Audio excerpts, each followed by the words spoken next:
Vahabilərə qısa suallar proqramında onların öz əqidəsi barəsində öz kitablarından suallarımız var idi və bu suallara cavab gözləyirdik. Növbəti sualımızı səsləndiririk. Bundan ibarətdir ki, onlar iddia edirlər ki, Əbu Bəkirin xilafəti icma idi. Yəni, heç kəsin buna etirazı yox idi. Amma biz baxıb görürük ki, Həzrət Əli əleyhissalam və Abbas ibn Abdülmuttalib bu hökumətə etiraz edirdi. Bunu Müslim öz səhihində 3-cü cilddə 143-cü səhifədə Kitabul Cihad, Babu Hukmul Fəydə nəql edir ki, Ömər ibn Xəttab dedi ki, Allahın Rəsulu dünyasını dəyişəndə Əbu Bəkir dedi ki, mən Allah Rəsulunun xəlifəsiyəm.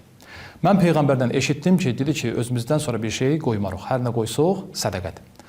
Deyir ki, Ömər ibn Xəttab deyir, Əli əleyhissalam və Abbas ibn Abdülmuttalib deyir ki, siz Əbu Bəkiri yalancı və xəyanətkar hesabladınız.